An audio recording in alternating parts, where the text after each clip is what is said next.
Assalamualaikum warahmatullahi wabarakatuh. Salam Om Swastiastu, Namo Buddhaya, salam sejahtera bagi kita semua. Perkenalkan, nama saya Ilham Akil Tamam. Sebelum itu saya ucapkan terima kasih kepada dosen pengampu, yaitu dosen Bapak Hendra SEMM selaku dosen pengampu. Selanjutnya di sini saya akan menjelaskan tentang analisis solvabilitas dan profitabilitas terhadap kinerja keuangan PT Garuda Indonesia Tbk pada periode 2022 sampai 2023. Belakang dari penelitian yaitu di mana perkembangan dunia industri khususnya di bidang penerbangan yang semakin lama semakin cepat mendorong perusahaan untuk meningkatkan kinerjanya supaya tetap bertahan dan berkembang. Agar dapat memenuhi persaingan, perusahaan dituntut untuk melakukan perbaikan pada setiap bagian. Perbaikan dilakukan dengan terlebih dahulu mengukur sistem yang ada dan menganalisa untuk memutuskan apakah sistem tersebut perlu diperbaiki atau tidak. Penilaian kerja merupakan bagian dalam sistem manajemen dengan membandingkan antara rencana dan dibuat dan hasil yang dicapai, menelisik penyimpangan yang terjadi dan melakukan perbaikan. Selanjutnya ada sejarah singkat perusahaan PT Garuda Indonesia Persero Tbk atau dikenal sebagai Garuda Indonesia IDX GIAA adalah maskapai penerbangan nasional Indonesia yang berkantor pusat di Bandara Utara Soekarno-Hatta. Maskapai ini adalah suksesor dari KLM International Bandrip. Garuda Indonesia merupakan anggota SkyTeam satu-satunya di Indonesia dan maskapai terbesar kedua di Indonesia setelah Lion Air.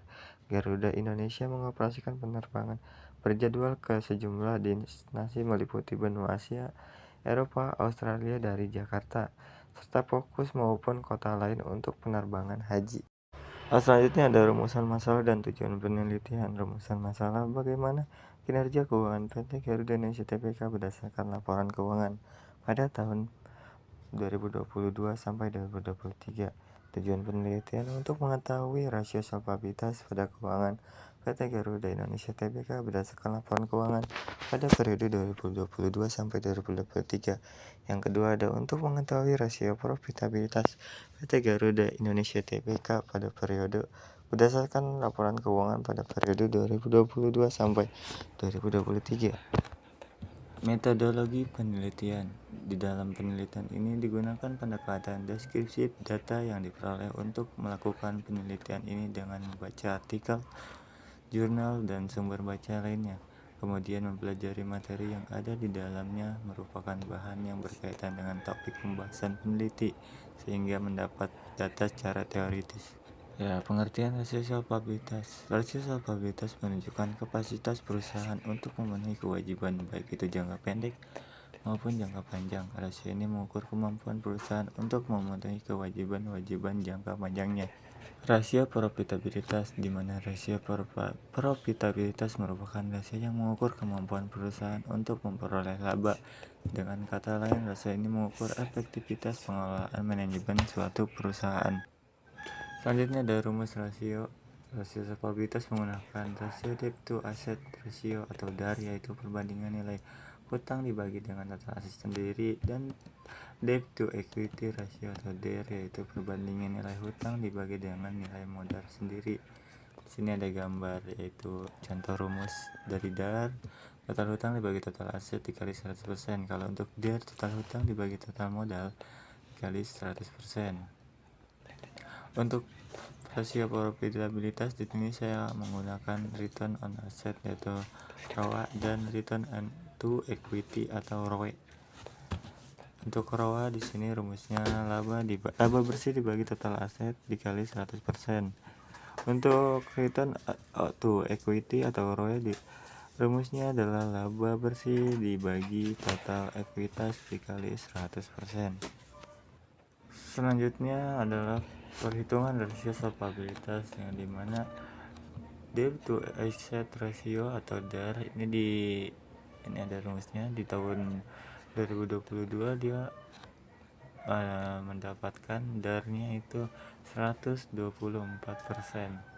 dan untuk tahun 2023 didapat 119%. Dan untuk DAR di tahun 2020 didapat minus 624% dan tahun 2023 didapatkan hasil minus 506%. Selanjutnya ada perhitungan rasio profitabilitas. Yang pertama ada ROA. Di tahun 2022 didapatkan hasilnya yaitu 50,93% dan untuk tahun 2023 dapat hasilnya 3,74%. Untuk return on equity atau ROE pada tahun 2022 didapatkan hasilnya dengan sebesar minus 243% dan untuk tahun 2023 didapatkan hasilnya minus 19,64%. Selanjutnya ada hasil perhitungan rasio solvabilitas, di mana untuk dari ini diperoleh rata-rata sebesar 121%. Nah, untuk standar Indonesia kan 35%, jadi hasil penelitian ini tidak baik. Untuk DER minus 624 dan minus 506%, rata-ratanya 550%. Nah, untuk standar industrinya di 90%, jadi hasil penelitian ini dinyatakan tidak baik. Untuk hasil perhitungan rasio profitabilitas untuk ROA ini didapat angka rata-ratanya di angka 27%. Standar industrinya harus lebih besar dari 20%, maka hasil penelitian ini dinyatakan baik. Untuk ROE di sini dia rata-ratanya di angka 120%, minus 120%. Standar industrinya 40%, maka hasil penelitian ini dinyatakan tidak baik.